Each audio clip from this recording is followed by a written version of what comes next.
ustedes, muy buenos días. La Escuela Profesional de Historia de la Universidad Nacional de Trujillo se complace en iniciar las jornadas académicas denominadas La Historia en el siglo XXI, Investigación, Epidemias, Desastre y Sociedad, que conforma parte de este primer Congreso de Ciencias Sociales. El motivo de la realización de esta área temática es que nos enfrentamos a grandes cambios desde los últimos años del siglo anterior y esos cambios han generado no solamente una nueva forma de ver el mundo y también la ciencia, sino también de comprendernos y reflexionar sobre nuestra propia existencia. Por ese motivo, se ha dividido o subdividido en tres ejes temáticos y el día de hoy vamos a empezar con la investigación histórica en el siglo XXI. Para ello, tenemos la grata presencia del doctor Emir Belaún, que ha sido profesor también en nuestra escuela y es ampliamente reconocido por su formación académica. Él es bachiller y licenciado en Historia, con estudios de maestría en Filosofía y en lenguaje no verbal. Además, cuenta con estudios de doctorado y se encuentra realizando su tesis de investigación doctoral. Es también ampliamente conocido por su trabajo como docente y conferencista nacional e internacional. Tiene muchas publicaciones, pero sobre todo, decíamos, tenemos que presentarlo para aprovechar al máximo su presencia esta mañana. Así es que dejo con ustedes al doctor Emil Beraún. Muchas gracias, Nelly, por la presentación. Cada vez que yo puedo reproducir espacios como este y sobre todo con la invitación de la Universidad Nacional de Trujillo, para mí es un enorme gusto. Por muchos años, y lo recuerdo, iba todas las semanas a compartir con ustedes clase y para mí, y no estoy exagerando al decirlo, cada vez que me invitan y yo acepto con mucho gusto porque se acuerdan de mí, es como un volver a la casa, ¿no? Y toda vuelta a la casa, toda vuelta al hogar termina siendo siempre muy satisfactoria. Bueno, y muchas gracias por la presentación, muchas gracias a la universidad por la invitación y muchas gracias a Nelly, que fue la persona que me contactó y tal como le he dicho, y esto no es un cliché, sino es algo que sale directo desde el corazón, totalmente encantado y siempre dispuesto a reproducir, como les digo, espacios como este. Hay que saber explotar la virtualidad y la tecnología para romper y quebrar las fronteras de tiempo y espacio. Es decir, ahora ya no hay excusas porque desde donde uno esté y tenga electricidad y tenga conexión a Internet, prácticamente el mundo te está escuchando. Y es en base a eso, a este mundo que nos escucha, que intento poder, en unos minutos breves, porque más me importaría sobre todo poder dialogar y atender cualquier consulta, duda y inquietud, es reflexionar sobre lo que la profesora Nelly comentó al inicio, ¿no? Es decir, ¿qué historia para el siglo XXI? Nosotros tenemos muchos retos, muchos desafíos. Este contexto extraordinario que nosotros estamos viviendo de por sí también hace que nos reinventemos, pero que también no perdamos de perspectiva lo que siempre termina siendo urgente y necesario. Entonces, hay algo que es muy interesante.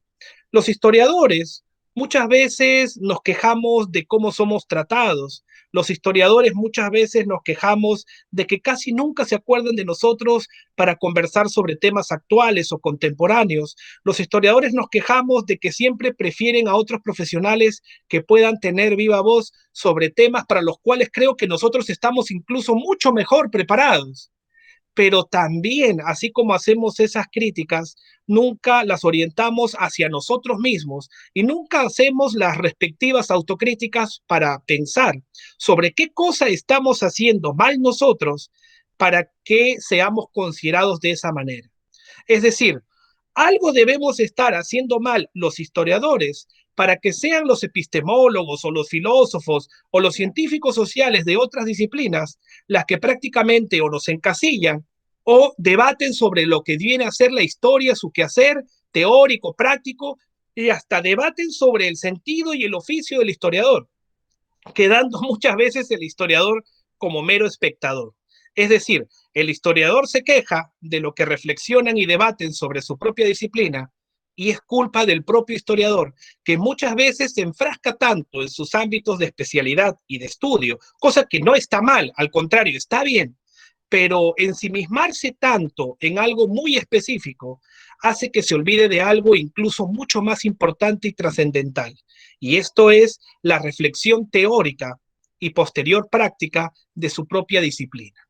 En base a esto y al contexto que vivimos y a la necesidad de justificar la filosofía de la historia, en base a una reflexión sobre la actitud, incluso epistemológica, ética y obviamente histórica, que el historiador debe de tener, y sobre todo haciendo un hincapié al contexto extraordinario que estamos viviendo, en los siguientes minutos quisiera presentarle una breve reflexión titulada La filosofía de la historia, el historiador, y entre comillas, el fin del mundo.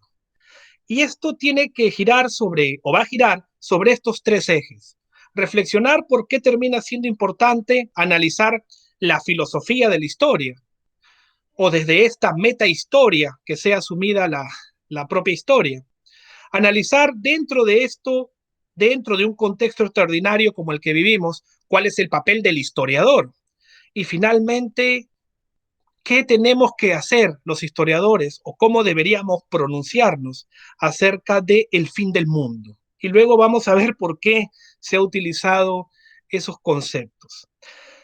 Para empezar, yo creo que una de las cosas más difíciles para un historiador, incluso ya formado y con amplia experiencia, y si no, pónganlo en práctica a los estudiantes que nos están escuchando, es que vayan donde algún docente y le digan, profesor o profesora, ¿cuál es la principal distinción entre lo que es la teoría de la historia, la metodología de la historia y la filosofía de la historia? Creo que no va a ser muy fácil la respuesta, porque incluso no solamente no se tiene tan en claro para qué sirve específicamente cada una de esas ramas, sino que el principal problema va a ser el de conceptualizar, teorizar y reflexionar en torno a lo que es la filosofía de la historia. Es más, hay debates y han habido acerca de cuál es la importancia que un curso como filosofía de la historia puede tener dentro de la propia formación de un historiador. Muchas veces se suele decir la filosofía de la historia está más relacionada con la filosofía que la historia, entonces el historiador, más allá de un trato heurístico y hermenéutico de las fuentes, no requiere tanta reflexión filosófica, pero aquí vamos a ver lo siguiente, y por eso también termina siendo muy urgente el equilibrio o el punto medio. A veces los historiadores cometen el error de analizar muy bien una época, heurísticamente, hermenéuticamente, sobre todo, desde lo que Dilthey diría las ciencias del espíritu, analizar muy bien un contexto para comprenderlo, pero no analizan las ideas filosóficas que surgen producto de un contexto y no están a la altura de poder establecer cuál es un debate teórico en dicho momento. La diferencia con un filósofo puro, porque estamos hablando de un historiador puro, la diferencia con un filósofo puro es que el filósofo analiza el debate teórico, el debate de las ideas, pero no las aterriza para analizar cuál fue el contexto que dio pie a ello. La filosofía de la historia busca un equilibrio, busca que el historiador, sin apartarse de la historia, más bien aprovechando la necesidad de una sociedad del conocimiento, de un contexto inter y multidisciplinario, se empape un poco más de filosofía y empiece a analizar desde la metahistoria quién es el sujeto histórico, quiénes son los actores históricos, hacia dónde debe ir la historia y sobre todo cuáles son los retos y desafíos que tiene frente a una forma de desenvolverse y llevarse a cabo.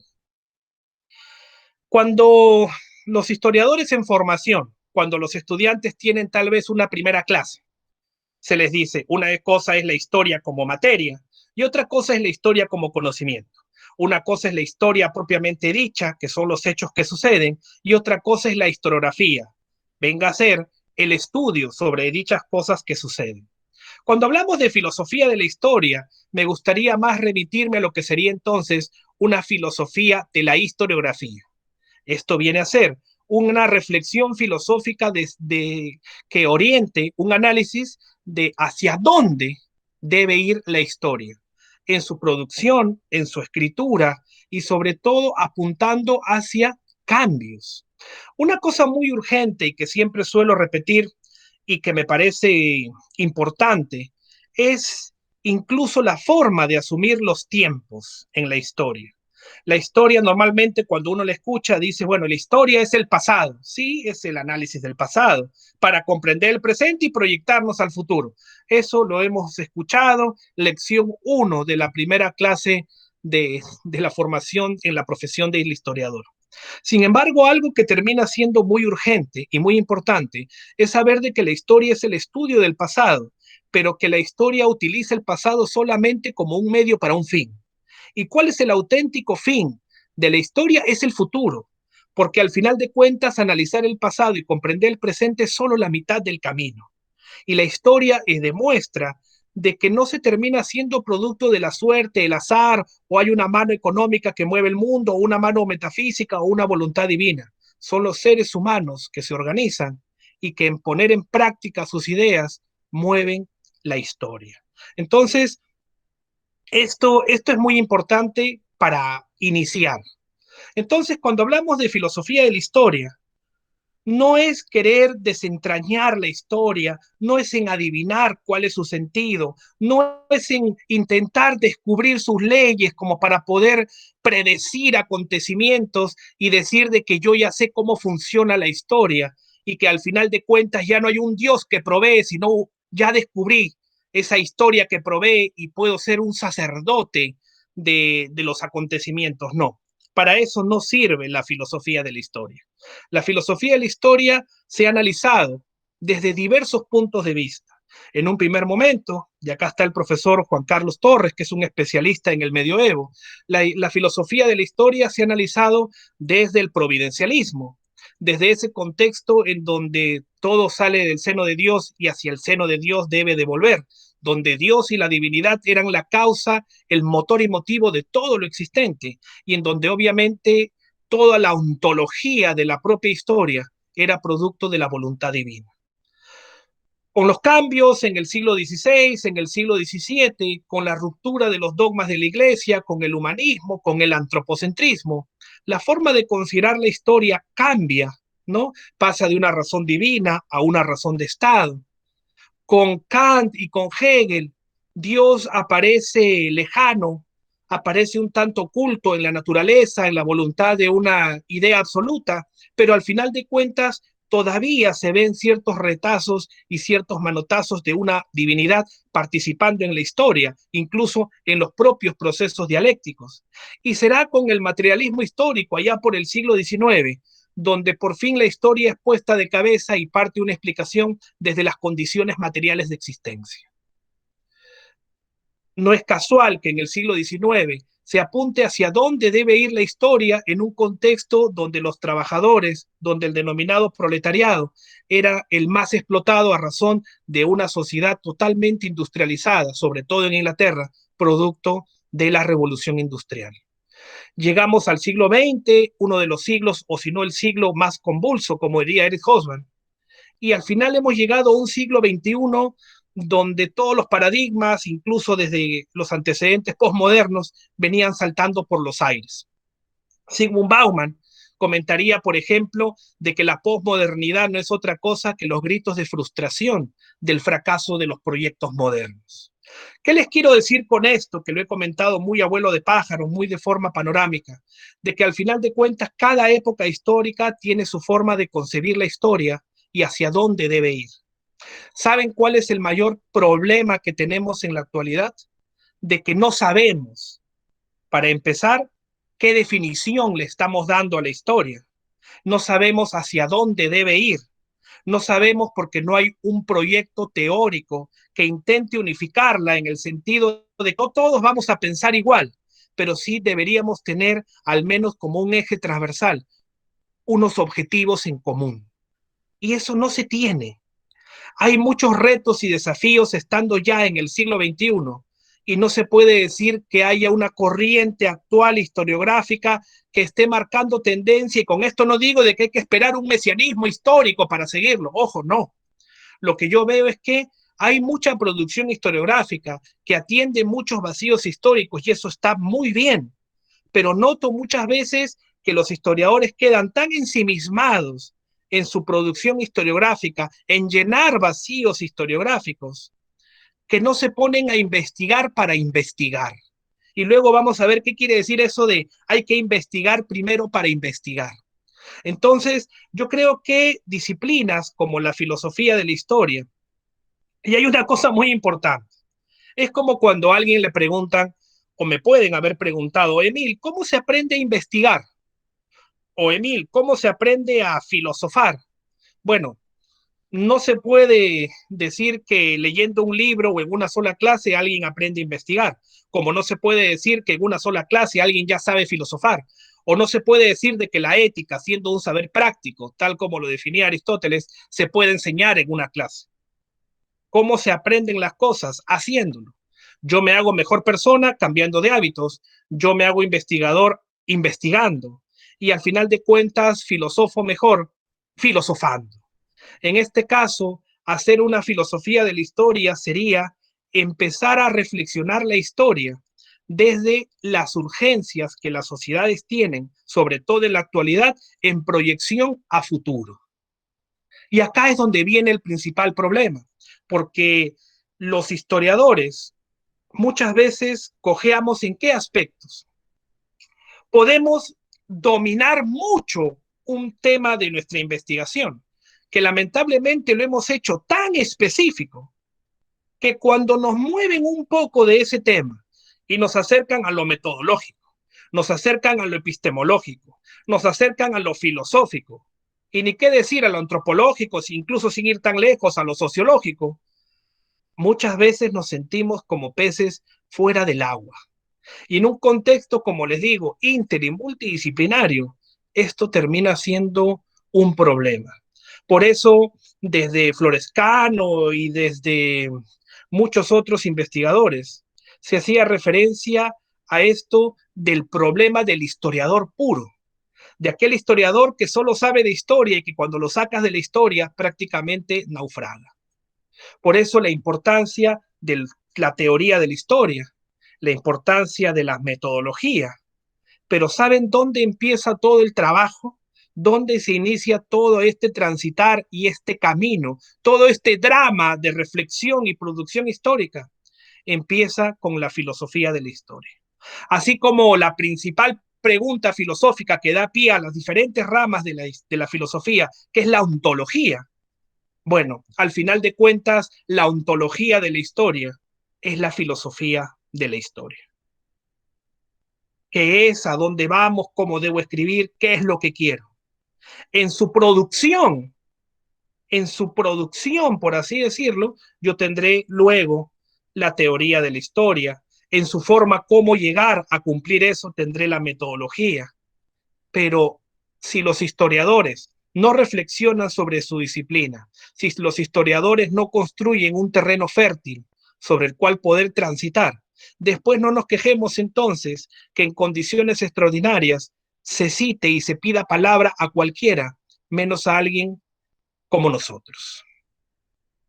Esto, como les digo, podríamos hablar horas de cada uno de los temas. Acá simplemente yo sé que esto va en orden, hay varias ponencias también. Entonces, y además Nelly fue muy estricta, me dijo media hora a mí. Entonces, bueno, eso quería conversar sobre la filosofía de la historia. Ahora quiero hablar sobre el historiador, ¿no? Y el problema del historiador ahora, como les he comentado, es la superespecialización. Pero este problema de la superespecialización no solamente parte del historiador, sino que paradójicamente tenemos como nunca más conocimiento a la mano y es un proceso normal, es producto de la gravedad, por así decirlo, que a mayor conocimiento y al no poder abarcarlo todo, siempre nos orientemos por la superespecialización, como una forma de decir, yo no puedo tener un conocimiento amplio sobre todos los temas de la historia y por ende me especializo e incluso en lo que me especializo es donde yo voy a desarrollar mi tesis de licenciatura, también de maestría o incluso de doctorado si es que quiero en un mismo tema ir profundizando. ¿Está mal eso? No. ¿Está bien? Claro que sí. Pero entonces, Emil, ¿por qué eres tan pesimista? ¿Dónde ves el problema? Yo siempre digo de que yo no soy pesimista, sino que soy realista y lo que busco siempre es elaborar un buen diagnóstico, porque solamente con un buen diagnóstico es que tengo la posibilidad de buscar una mejor cura a la enfermedad que yo pueda encontrar. ¿Cuál es el problema del historiador? Y esto para quienes me hayan podido escuchar en algunas charlas previas o en clases, con algunos de los profesores, siempre lo he comentado esto, es que el historiador debería siempre dejar un porcentaje de su actividad, no solamente para investigar sobre los temas que a él le gustan, porque el historiador también tiene esa subjetividad y por eso nunca hay una objetividad al 100%, porque siempre estudiamos temas que nos agradan. Pero deberíamos investigar para investigar. Y acá viene lo que yo les adelanté hace unos minutos. Por ejemplo, si un congresista que hace las cosas ordenadamente y de forma como deberían hacerse, investiga sobre cuáles son los problemas urgentes de la sociedad para poder elaborar una ley que sea congruente y tenga no solo legalidad, sino legitimidad. ¿Alguna vez nos hemos preguntado qué legitimidad tienen las investigaciones de un historiador? En el sentido de qué tan útil es lo que yo investigo. En pocas palabras, lo que yo investigo solamente me interesa a mí, es de utilidad práctica para que la gente me aplauda porque tengo un libro, para engrosar mi CV, o además de eso también tomo en cuenta cómo mi producción historiográfica sirve y colabora con una mejor sociedad. ¿Tomo eso en cuenta? ¿Tomo eso en consideración? ¿Será que yo exijo a otros que investiguen para que puedan tener soluciones a determinados problemas y el historiador que se debería caracterizar por investigar, investiga lo que le interesa, pero no investiga lo más urgente y necesario?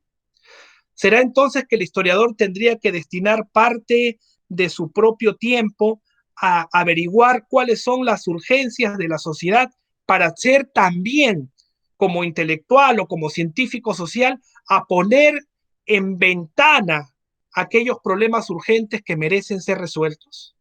Alguien podría decir, Emil, a ver, te estás yendo por otro lado, porque me estás queriendo decir de que el historiador entonces, ¿qué? ¿Va a analizar problemas actuales? Eso que lo haga un sociólogo, eso que lo haga un politólogo, eso que lo haga alguien que quiera analizar el siglo XXI. Nosotros, los historiadores, analizamos siglo XVI, XVII, XVIII, así que creo que no estás comprendiendo bien. Yo más bien diría no, porque comprendo bien eso, es que propongo lo que les estoy comentando, que el historiador pueda tener cualquier especialidad, pero que el historiador también diga, hey, el presente es tan importante por dos cosas. Primero, porque toda investigación, por más que se aboque a siglos precedentes, parte de una reflexión desde el presente. Pero además, ¿no? Y esto lo comentaba Agnes Heller en teoría, en su texto famoso Teoría de la Historia. Siempre el historiador tiene que estar atento a escuchar los gritos del pasado que se manifiestan y tienen ecos en el presente. Entonces, además de cualquier tema que yo analice, y muchos de esos felizmente sí, al final de cuentas, atienden esos gritos del pasado y son un eco en el presente, deben de analizarlo de esa manera. Entonces, no solamente preocuparse a llenar un vacío historiográfico, no solamente súper especializarse en algún tema, sino que ese tema, además, sea analizado en perspectiva más estructural para poder analizar cómo esos temas nos están gritando hasta el presente.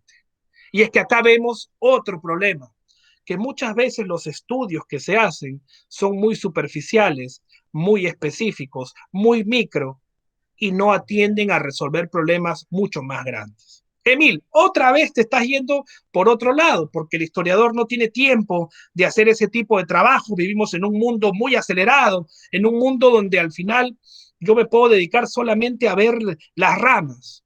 Sí, pero si siempre nos vamos a orientar a atender las ramas, nunca vamos a poder tener una comprensión más holística, más total, más estructural de los problemas. Entonces, el historiador es libre de investigar lo que quiera, pero también puede investigar sobre cuáles son las urgencias de nuestra sociedad para también empezar a investigar sobre ello. En pocas palabras, indistintamente el siglo que nos busque, que nos guste o que nos interese, el tema que nos guste o que nos interese, todo historiador debería pronunciarse también sobre lo actual, sobre lo presente y su proyección a futuro. ¿Por qué? Porque en los problemas más actuales, como les digo, siempre hay rezagos y manifestaciones del presente. A mí me da un poco de risa cuando, y disculpen que lo diga así, yo recuerdo mucho cuando Vizcarra llegó a los 100 días de la pandemia y dijo, no me pueden culpar a mí para que intente resolver en 100 días aquellos problemas que no se han resuelto en 100 años. Claro, se podría decir de que eso es en parte cierto, pero él no colaboró en nada para cambiar mucho de lo que venía 100 años atrás. Y si cada nuevo personaje asume esa misma actitud, pasarán 100 años y tendremos arrastrados problemas de hace 200 o 300. Las malas lecturas del presente, las malas lecturas de un contexto. Siempre se dice de que hay que buscar ventanas de oportunidades para los cambios sociales. Siempre se dice de que hay que darle valor público a lo que viene a ser las urgencias de la población. Labor del científico social, labor también del historiador, es eso. A veces las personas, sea a nombre personal o a nombre profesional, siendo historiadores, por ejemplo, somos bien idiotas. Alguien podría decir, bueno, Emil, además de eso vienes y nos insultas. No, porque creo que en eso caemos todos. ¿Y qué les hago referencia cuando les comento de que el historiador o muchas personas terminan siendo muy idiotas? Bueno, hay que entenderlo primero a la usanza y al contexto griego. En el contexto griego, una persona idiota era aquella que era tan egoísta y tan despreocupada a su vez de los problemas sociales, de la vida pública. Entonces, un idiota común y corriente es aquel, entre comillas, ciudadano, que solamente asume que porque llega a los 18 años y puede votar, ya cumple con todos sus derechos y no exige más, a pesar de que se queje todos los días. Bueno, un profesional idiota, un científico social idiota o un historiador idiota, de repente es un historiador práctico, pragmático, que solamente se queda, como les dije, ensimismado en sus temas de investigación y que al final de cuentas no trasciende mucho más allá y se involucra con las luchas del presente. Eso termina siendo muy urgente y muy importante. Y finalmente, para ya no aburrirlos ni cansarlos tanto, hemos hablado brevemente de la filosofía de la historia, hemos hablado del historiador, y ahora hablemos entonces del fin del mundo. Sabemos que el contexto pandémico no es el fin del mundo. Sabemos que, y sobre eso seguro se va a hablar mucho, de que el ser humano si está aquí es porque ha sabido readaptarse, reinventarse, subsistir, sobrevivir, y más bien ha visto siempre cada oportunidad de desafío como una forma de adaptarse al contexto en el que vive. Hemos tenido muchas pandemias, tendremos muchas otras, hemos tenido una gripe española que como saben no era española, hemos tenido la peste bubónica de 1348 y aquí estamos. Hemos tenido varios fines del mundo y tal vez recién en este contexto, en donde hay que analizar cosas del pasado, es que se recuerdan los historiadores o se acuerdan muchas personas que invitan a historiadores en decir, oye, yo creo que como ha habido pestes hace muchos años y ahora también hay una pandemia, yo creo que tú puedes decirnos algo interesante. A ver, ven y coméntanos. El tema está en que muchos historiadores incluso han dicho, sí, mi momento ha llegado, como incluso se podría decir en algún meme. Y claro, porque se puede analizar esta pandemia, cómo funciona, de repente cómo han habido otras pandemias y cómo incluso luego de este contexto extraordinario viene lo peor, porque lo peor no es la primera, segunda o tercera ola pandémica. Lo peor son las olas subsecuentes que llegan con conflictos sociales, con problemas económicos, que son realmente las auténticas secuelas. Y así como a muchos historiadores o muchos científicos sociales, al final de cuentas los invitan para que puedan ser partícipes de estas charlas, a veces nos olvidamos de algo muy importante que yo quería comentarles aquí. Todos los días mueren en el mundo 25.000 personas de hambre. Cada minutos o segundos mueren personas por inanición, literalmente. ¿Y dónde estamos entonces los historiadores cuando tenemos que pronunciarnos sobre eso? ¿Dónde estamos los científicos sociales que tendríamos que no solamente en estos contextos rajarnos las vestiduras? ¿Y saben por qué? Porque el denominado fin del mundo ocurre todos los días para las personas menos favorecidas, para las personas que viven cotidianamente en contextos extraordinarios. Para nosotros, para los que tenemos una vida convencional, esto es un caos, es un desastre, pero tal vez para muchas personas su vida cotidiana es un fin del mundo diario, porque su vida ante tanta inequidad es de por sí misma un contexto extraordinario, sino que donde se debería poner atención no solamente al hecho de reinventarse y de readaptarse y traer a la memoria todas las enfermedades y pestes que han habido y las vacunas. ¿Saben qué es lo más importante? Reflexionar sobre cómo este virus es democrático. ¿En qué sentido este virus es democrático? En que se cuida que al Papa no le dé porque le puede dar. Le han dado a personalidades del fútbol como a Cristiano Ronaldo, le han dado a presidentes, expresidentes, le da al rico como le da al pobre. Y tal vez sea por ese miedo de su carácter democrático que todo el mundo se está preocupando, literalmente, en que haya una vacuna para volver a la normalidad, a pesar que sea esa normalidad la que nos ha empujado a un contexto y a un abismo como este. Y sin embargo, ¿quién habla de otros temas urgentes como la pobreza, que como les digo, mata al día a 25.000 personas? Esa sí es auténticamente una pandemia. El capitalismo, como lo conocemos, es auténticamente algo podrido y una enfermedad. Y sin embargo, casi de eso no se habla recurrentemente. ¿Y saben por qué? Porque la pobreza no contagia. Porque si la pobreza contagiara, yo creo que ya se hubiera inventado una vacuna. Pero como la pobreza tiene a los excluidos viviendo casi marginados, basta con no juntarse con ellos, basta con excluirlos, basta con mantener cierto tipo de políticas que los aparten de lo relevante, y esa es la mejor solución. Pero como el virus sí es democrático, hay que detener el mundo para una vacuna. Y mientras mueren por segundo y por minuto gente de hambre ante tanta contradicción, ¿quién detiene el mundo? Es que el mundo no merece detenerse cuando mueren pobres, pero sí cuando se infectan ricos. Muchas gracias por la paciencia, muchas gracias por la atención. Esto es lo que muy brevemente quería conversar con ustedes y quedo atento a cualquier comentario o a cualquier pregunta que ustedes puedan tener. Muchas gracias. Agradecemos al profesor Emil Beraún por su conferencia que nos ha permitido reflexionar sobre cuál es la misión de los historiadores y qué estamos haciendo mal, sobre todo.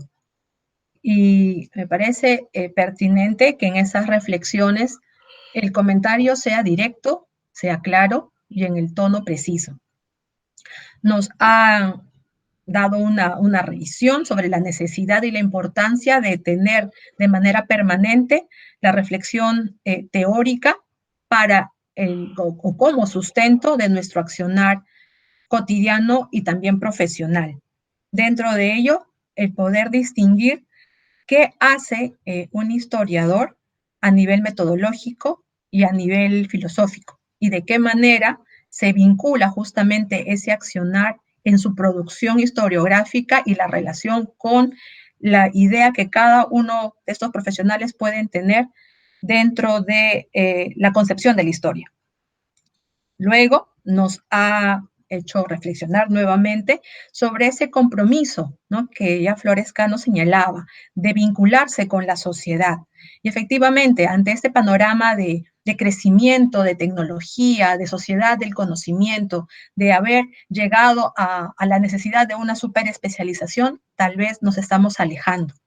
Y finalmente, dado que vivimos una crisis bastante especial porque es global, nos ha permitido otra vez no solamente recordar qué estamos haciendo en estos momentos, sino también que hay otros grupos sociales que viven en permanente crisis a los que de repente no estamos mirando de manera directa. Así que allí también una llamada a poder contribuir a esas necesidades sociales. Agradecemos al profesor Emil por sus palabras, por sus reflexiones, por sus llamadas de atención. Y me gustaría poderle formular la siguiente pregunta. A partir de esas recomendaciones, a partir de esas advertencias, dicho de otra manera, le pediría cuáles serían, ¿no? Las pautas que usted señalaría, vale decir, las recomendaciones, sobre todo para estos jóvenes, ¿no? Historiadores en formación, sobre la misión de los historiadores en el siglo XXI. Nos ha señalado cuáles son nuestros errores. Lo siguiente sería, ¿cuáles podrían ser las recomendaciones a seguir? Bueno, muchas gracias por la pregunta.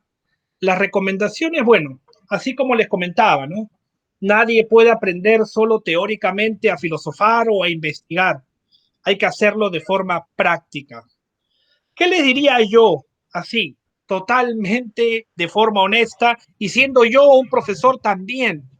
Yo les diría en muchos casos que no le hagan tanto caso a veces a los propios profesores, que sean más críticos y reflexivos, que es algo que se termina ganando en la propia práctica, que investiguen para investigar, por más contradictorio, paradójico que esto pueda sonar. Quiere decir que alguien, como les digo, ya desde antes de graduarse, desde que están incluso postulando a la carrera de historia, desde que ya están a media carrera, incluso ya pueden tener un tema que les pueda gustar. Pero yo creo que también es importante que ustedes puedan decir que los historiadores en formación puedan hacer, es decir, bueno, está bien, pero ¿quién coloca los temas de agenda? Desde que nosotros hemos leído a Edward Carr, es el historiador el que crea los hechos históricos en el sentido que escribe sobre ellos. Pero también hay que tener en cuenta, partiendo de eso, es el historiador el que pone ciertos temas en agenda que son urgentes y que son necesarios, el que trae los temas a luz y a discusión. Si utilizamos el tema de gestión, es que quien busca abrir ventanas de oportunidades para que incluso se pongan en temas de debate este tipo de temas. Entonces el historiador, que muchas veces se jacta en que no hay historiador si no hay investigación, se les invita a que investiguen qué es lo más urgente que la sociedad requiera. Y en base a eso, buscar legitimidad en su propia investigación. Es decir, al final de cuentas, hacer posible que se logre esa congruencia entre lo que se produce historiográficamente o lo que se produce desde las ciencias sociales y lo que la sociedad recibe. Porque muchas veces la sociedad puede estar cayéndose a pedazos y sin embargo tenemos producciones historiográficas que salvo los propios especialistas nadie más los lee. Entonces, ¿para qué me sirve eso? Más allá, como les digo, de algún espaldarazo al ego. ¿No sería más congruente elaborar producciones más acorde a las urgencias? Entonces yo les pediría a los historiadores en formación y en general a los científicos sociales en formación que busquen investigar también qué es lo más urgente, qué es lo que la sociedad más necesita, que se empapen mucho del contexto del presente, que así como el historiador puede ser un especialista si analiza la colonia, el siglo XIX, también sea un especialista, por más que no sea su tema de estudio, del siglo en el que vive, del día a día en el que coexiste. ¿Para qué? Para que se pueda pronunciar también. Qué bonito sería que ante cualquier coyuntura actual, a quien se le invite sea un historiador. ¿Quién mejor que un historiador o cualquier científico social de poder comprender la estructura de cómo hemos llegado a lo que estamos y cómo podríamos cambiar? Y sin embargo tenemos a muchos pseudoanalistas que al final de cuentas, sin el asidero que podemos tener nosotros, tienen más cabida e incluso son hasta considerados como relevantes y referentes para la opinión pública, ¿no? Entonces, esa es la manera, ¿no? Ricardo nos dice cómo explicarle a los jóvenes en formación académica la diferencia de enfoque y metodología de un estudio de historia respecto de a un estudio de antropología social. Lo que pasa es que hemos llegado a un momento en donde hay muchas disciplinas que tal vez no tienen una frontera clara, como lo que puede ser, por ejemplo, una sociología histórica o una historia social, por ejemplo, ¿no? La sociología histórica es un análisis del presente, pero que tiene antecedentes también estructurales. O de repente una historia que tiene antecedentes estructurales, pero que se aboca sobre todo al presente. Que podría también ser, ¿no? Una metodología de un estudio histórico con respecto a una antropología social. Lo que pasa es que hay diferencias, pero se complementan, porque la antropología, como se suele decir, analiza mucho más lo que es la cultura y la formación cultural. Y si hablamos de lo social, también analiza esta relación inherente que hay entre la cultura y la sociedad, porque la sociedad y sus cambios generan formas de manifestaciones distintas. Entonces, lo histórico puede tener como una especialidad hacer historia cultural o historia social, pero necesita también ir de la mano con la antropología. Por eso que respondiéndole a Ricardo hay algo muy importante. El antropólogo tendría que ser un poco, si hablamos en porcentajes, por más que esto sea un poco absurdo, pero es por cuestiones pedagógicas, el historiador debería ser 50% historiador, cosa que no quiere decir que sea mal historiador, sino 50% historiador, 10% antropólogo, 10% sociólogo, 10% epistemólogo, 10% filósofo y así, para poder tener un abanico mejor de comprensión. Eso termina siendo lo importante. Pero sin embargo, ahora tenemos al superhistoriador especializado, en donde sabe mucho de historia, pero si intenta pronunciarse sobre lo actual, o te piden una postura antropológica, o que relaciones la historia con lo social, literalmente voló, por decirlo en un término más coloquial, imposible. Moisés nos indica Emil, su recomendación para no ser un profesional idiota. Yo creo que va con eso, ¿no? También en involucrarse e investigar las necesidades más urgentes de la sociedad. Mucho tiene que ver con la sensibilidad que uno tenga, pero más allá de lo subjetivo, yo creo que lo primero es darse cuenta que uno termina siendo un idiota. La principal forma en que uno asume que necesita una cura es primero reconocerse enfermo. Y yo creo que, y autocríticamente, tal vez yo sea el más idiota de todos. Con esto, al final, no es solo mirar hacia afuera, es también reinventarse todos los días. Si la sociedad cambia y sus problemas cambian, quienes investigan esos problemas también tienen que reinventarse y cambiar. Entonces, primero, para darme cuenta que debo de dejar de ser un idiota, tengo que asumir que lo soy. Luego tengo que asumir por qué soy un idiota. Y luego que asumo que soy un idiota, entonces tengo que buscar, decir, bueno, tal vez vivo desinvolucrado. Los griegos tenían un concepto llamado acrasia. ¿Y qué cosa era la acrasia? Es un concepto que ha sido reinventado en la actualidad y ha sido tomado por filósofos tipo Zizek o Sloterdijk, que dicen, saben pero lo hacen. ¿Qué quiere decir esto? La acrasia es cuando una persona sabe que su comportamiento es incorrecto, sabe que su comportamiento va en contra de lo que la sociedad necesita, pero aún así lo haces. Como aquella persona que puede ver en una cajetilla de cigarros el futuro que le espera si sigue fumando, pero más puede su goce que su compromiso real por una mejora en la salud. Yo puedo saber que tengo que involucrarme más con la sociedad y sacrificar más mi tiempo para buscar un bienestar, pero más puede la ideología basada en el goce y en la seducción y en el placer, que a pesar que yo me quejo y me rasgo las vestiduras porque hay cosas que no están bien, yo siga actuando como si realmente nada pasara o nada me importara. ¿Qué hay que hacer? Cambiar de hábitos, como diría Aristóteles. Porque si yo intento incluso ser una mejor persona o menos idiota, el problema no está a nivel intelectivo, el problema no está a nivel intelectual, el problema está a nivel práctico. Valiéndome del ejemplo. Todos aquí saben qué es lo bueno y qué es lo malo, salvo que tuvieran alguna patología. Todos saben que mentir es malo, por ejemplo. Pero yo les aseguro que todos ustedes mienten. Entonces, ¿por qué al final terminamos haciendo cosas que sabemos que no son las más adecuadas? ¿Qué hay que hacer? ¿Asumir lo bueno y lo malo? No, porque eso lo sabemos. Esa es una crítica que Aristóteles le hacía a Sócrates, basado en el intelectualismo moral, porque para Sócrates si una persona actuaba bien o actuaba mal, era producto a que recién conocía lo que era bueno y malo. Y Aristóteles le decía, eso es falso, porque al final de cuentas alguien puede saber que hace algo malo e igual hacerlo.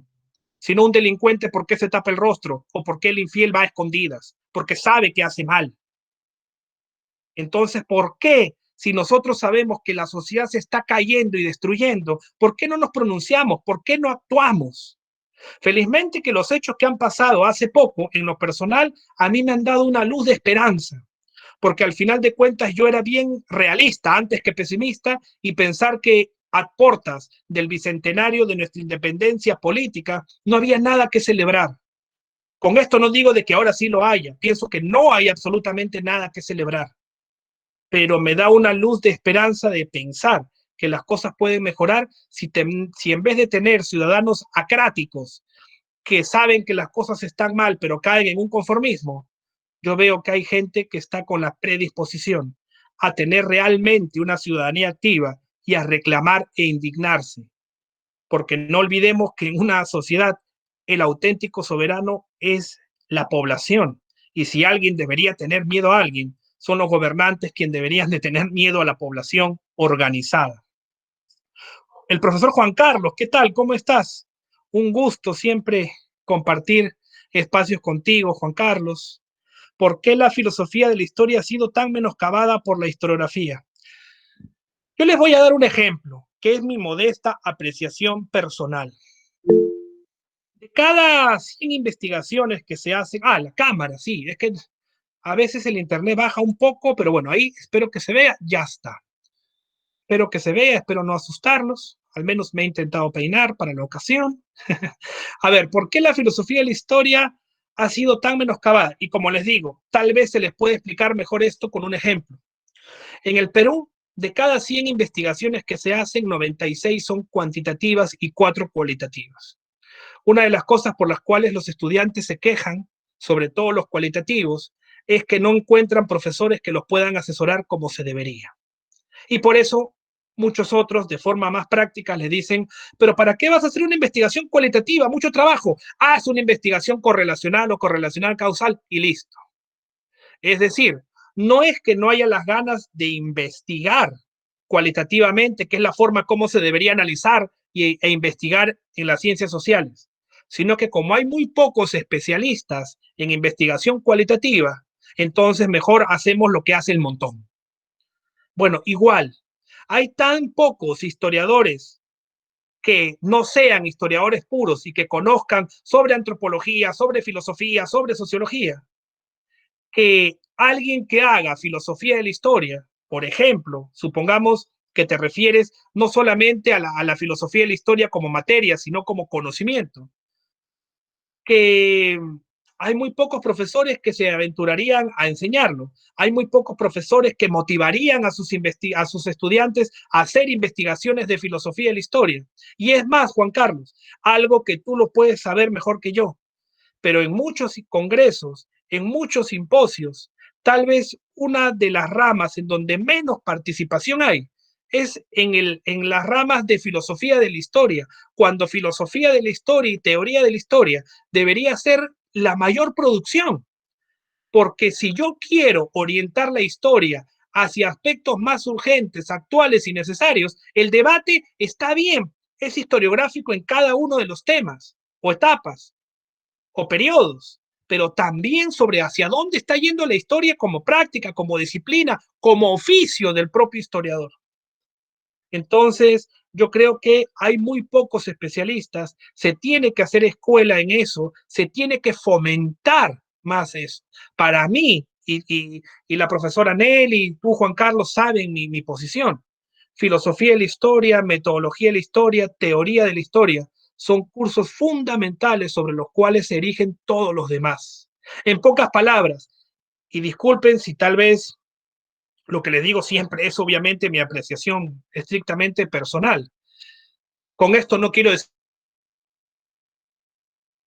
decir de que cualquiera pueda dictar cursos, pero para dictar esos cursos se necesitan especialistas. Para los demás, no digo que lo pueda dictar cualquiera, porque para todos los cursos son especialistas, pero sobre todo para esos cursos tienen que ser más especialistas que en otros. Y a veces uno de los errores que incluso se cometen en las universidades es, bueno, falta este curso, ¿quién lo dicta? Yo, perfecto, díctalo tú, o incluso díctalo tú porque falta horas para otro profesor. Eso incluso para los estudiantes termina siendo una falta de respeto. Entonces, si no se recibe un curso adecuadamente, lo más probable es que te termines de desencantar. Para ya no aburrirlos más y cerrar esta pregunta y mi participación, por lo cual agradezco eternamente y estoy aquí cada vez que me inviten. Es como cuando, por ejemplo, yo estudié en el colegio y despreciaba las matemáticas hasta cuarto de secundaria, porque la forma en la que me enseñaban era mediante un paradigma muy tradicional, detestaba los números. Pero cuando en quinto año tuve un muy buen profesor y siento que me hizo que me guste, eso implica de que entonces no es a veces una materia, un curso o un concepto que no te guste, sino que depende de la forma también cómo te hagan interesar o llegar a él. Si un historiador no está convencido de que la filosofía le puede servir en su práctica profesional, no esperes que lo pueda transmitir en una sesión de clase. Es como si un antropólogo no estuviera convencido de una rama de la antropología, entonces, ¿cómo vas a poder transmitir aquello que tú mismo no sientes en tu propia práctica diaria? Bueno, Nelly, muchas gracias, totalmente encantado de poder participar en espacios como este y quedo siempre a tu predisposición cada vez que me inviten y no sabes la forma como me alegra el saber que a pesar de los años en que ya no estoy dictando por allá, se acuerden de este humilde servidor. Así que bueno, muchas gracias Nelly, muchas gracias a todos, como les digo siempre, por su paciencia y por su atención. Y será hasta otra oportunidad. Muchas gracias a ti, amigo Emil, por regalarnos tus minutos, que sabemos que son bastante preciados, justamente seguir reflexionando y conversando sobre la misión de los historiadores. Esto siempre refresca, no siempre alienta también. Te tomamos la palabra, como hemos dicho, para muy cercanas reuniones, ya los chicos los van a comentar. Y en ese momento damos por terminada en todo caso la conferencia, la primera conferencia de esta área temática y debemos darle el pase. Muchas gracias nuevamente a todas las personas que nos están acompañando. Reitero el agradecimiento profundo a Emil que se está comunicando incluso fuera del país y debo dar paso en este momento a nuestro amigo Cristian Calderón Rodríguez de la Universidad de Arequipa, quien va a hacer las veces de moderador en la mesa magistral que ha preparado. Muchas gracias y nos vemos dentro de un momento más.